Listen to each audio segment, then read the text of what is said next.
Alors, nous allons voir comment changer le filtre que l'on se passe dans sa tête. Vous savez, on a à peu près tous un peu une visionneuse. Vous savez, les visionneuses que l'on peut trouver dans les magasins de jouets et qui permettent de voir des petites vignettes, un petit film en fait. Et dans notre tête, on a tous un filtre, un film qui nous change les perceptions de la réalité. Parce que en réalité, je suis persuadé que la réalité finalement n'existe pas. En fait, personne ne vit de la réalité. On a tous notre propre et unique réalité qui est plus ou moins définie par notre propre perception de la réalité, basée sur notre vécu et nos croyances de l'éducation, etc. Et au final, oui, au final, la réalité de la vie, c'est la réalité qu'on se crée par nous-mêmes, celle que l'on se forge année après année.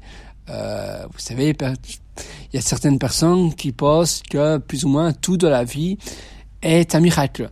Et d'autres qui pensent que tout de la vie est un désastre, que rien n'est un miracle.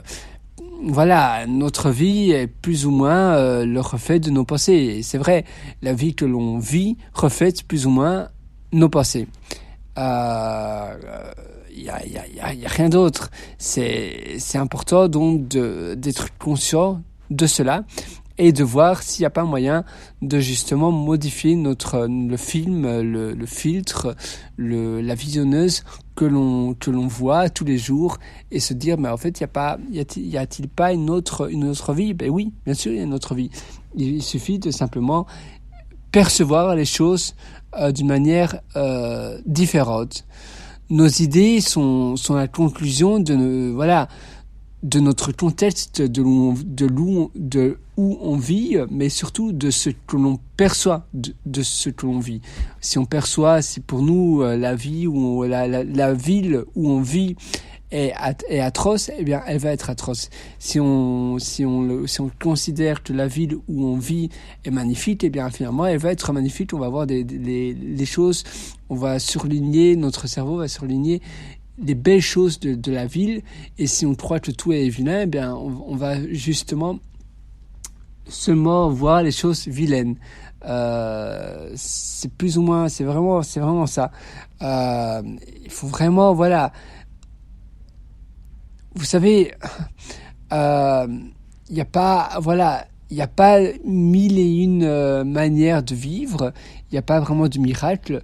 Il faut simplement percevoir les choses d'une manière qui nous rend vraiment heureux. On a tous notre propre et unique réalité. Il faut vivre avec.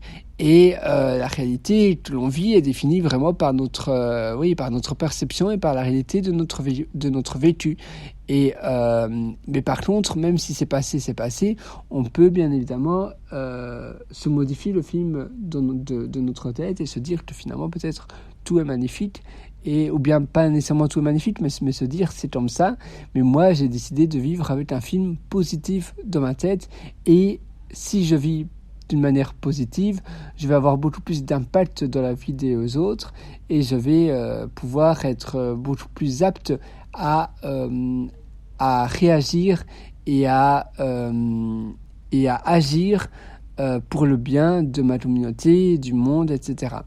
Je vous laisse vraiment réfléchir sur ça, parce que voilà, le cerveau est après tout un simple outil qui permet plus ou moins d'avoir une approximation du réel.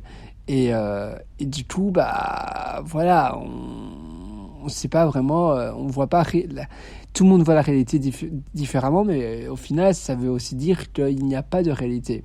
Il faut simplement, vous savez, en anglais, ils disent reframing, donc il suffit de recadrer pour trouver une nouvelle manière de vie, un nouveau espoir. Il faut vraiment changer le contexte de l'interprétation de notre vie. C'est pas facile, bien évidemment, mais on peut le faire, et on peut trouver évidemment des choses qui peuvent nous nous être utiles, un peu comme par exemple favoriser les choses que l'on apprécie, mettre des images positives dans notre vie, essayer d'éviter de trop regarder les journaux parlés, essayer de pas faire ce que vous n'aimez pas faire. Mettons, si on vous a dit « Ah, c'est mal de pas faire des études », mais si vous ne voulez pas faire des études, dites-vous en fait, est-ce que c'est vous qui avez raison ou bien c'est vos parents? Peut-être ni l'un ni l'autre en réalité. Et ça dépend vraiment aussi de ce que vous voulez être. Le plus important, c'est être heureux. Donc voilà, essayez de toujours garder vous-même, de garder votre corps heureux. Et ça, c'est vraiment la journée rêvée. Et voilà, même si c'est difficile de voir les choses de manière positive, si votre journée vous correspond, bien, ça va être plus facile également d'avoir une vie heureuse. Il y a tellement de manières. Essayez aussi de peut-être créer des objectifs qui vont vous permettre de vous hausser. Essayez de changer d'environnement, ou bien si l'environnement ne vous porte pas, essayez d'écouter des personnes qui vous inspirent, lisez des podcasts, allez regarder des conférences sur TED, vous savez, les fameuses conférences TED, TED. Voilà, il y a mille et une manières d'obtenir une vie qui vous porte davantage. Nous, on se donne rendez-vous dans un prochain